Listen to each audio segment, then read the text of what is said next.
The Obama administration in deep damage control today, scrambling to react to the leaking of thousands of classified State Department documents. Hillary Clinton and Robert Gibbs both condemning WikiLeaks, which was responsible for releasing the data, and Attorney General Eric Holder promising a criminal investigation. But was the leak bad enough to designate the organization that released the docs as terrorist?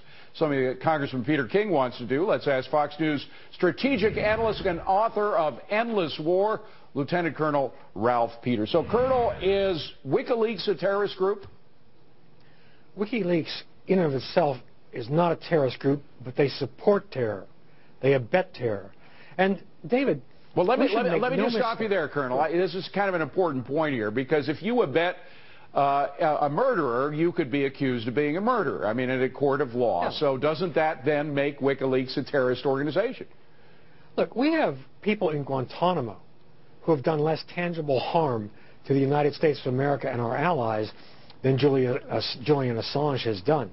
We should make no mistake, David, but despite the administration's desperate, panicked efforts to play this down, taken together with the earlier dumps of military documents, this WikiLeaks, a campaign against the United States, represents the gravest national security compromise since the 1940s, when American communists gave atomic bomb secrets to the Soviets. All right, but let's analyze, Colonel, first of all, let us analyze what we have learned, because the actual information is something a lot of people have speculated about for a long time. I mean, it says cut off the head of the snake, the Saudi king referring to Iran.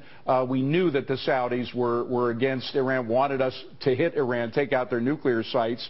Then in 2007, U.S. secretly attempted to remove highly enriched uranium from Pakistan. Russian Prime Minister Vladimir Putin and Silvio Berlusconi exchanging lavish gifts and that sort of stuff. I mean, this is not information in and of itself that is as damaging as revealing the nuclear secrets, for example, in the 40s and 50s. Well, no, when you take it all together, the damage, because there really are three categories of information here, David. The stuff you just described that we all kind of knew or did know, but it wasn't public. Then there's something that can do real damage, things that can do real damage, such as the message about President Saleh of Yemen saying he'll cover for our bombing attacks and claim they're Yemenis. There's going to be a lot of backlash in Yemen on that, and Yemen's a new hotbed of terror. But in the long term, what I worry about is the third category. In these documents are the names of foreign government points of contact, journalists, human rights workers, citizens abroad who have given us information. And that's really how we get most of our intelligence, in above-board conversations or quiet conversations. Now their governments, in many cases, will go after these people and kill them or put them in jail and or torture them. And Julian Assange doesn't care. This maggot doesn't care. He just wants to get the United States. He roams free, and we, our government, you know, these statements from Eric Holder about, oh, well, we're doing everything we legally can, that's nonsense. This is an attack on the United States, on our security.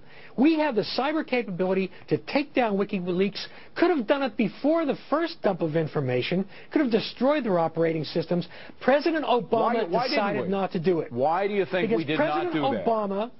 Because President Obama is a gutless wonder who cared more about his left-wing free cyberspace base than he did about protecting the security of the United States. So you think that he in modern times has done anything this You think that he knew that this information was not specific information, but he knew there was going to be another document drop.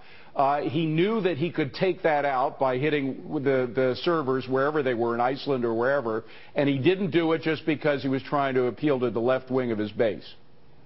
Look, we could, and also because he's part of this very left-wing movement, that freedom of information is even more important than preserving human lives. We have the capability to track cybercrime anywhere in the world, to go after it anywhere, take it on, and we've done nothing. And I'll tell you, people are stewing about this because President Obama has overseen the gravest compromise, the greatest willful compromise, because he did nothing, of our national security of any president in my lifetime. This is inexcusable. Is there anything that he could do? I just have to ask you, is there anything that he could do that would change your mind on this in the next couple of weeks concerning this case? when he didn't go after them in the beginning, he let the genie out of the bottle. But certainly, he could make up for it a little bit by going after Julian Assange. Now, that guy should be on a killer capture list. We'll never do that. Killer but capture even Eric list. Holder. Oh, yes. Because of the damage he's done. As I said, David, we've got people in Guantanamo that have done less harm to this country than Julian Assange. When I said WikiLeaks isn't a terrorist organization, I'm splitting hairs because they don't directly kill, but they abet terror. And this guy, as a minimum, Eric Holder, another weenie of weenies, should at least issue an international warrant for his arrest for espionage, or even just for receiving stolen goods. Colonel, we do nothing. We got to leave it at that. Colonel Ralph Peters, thank you very much.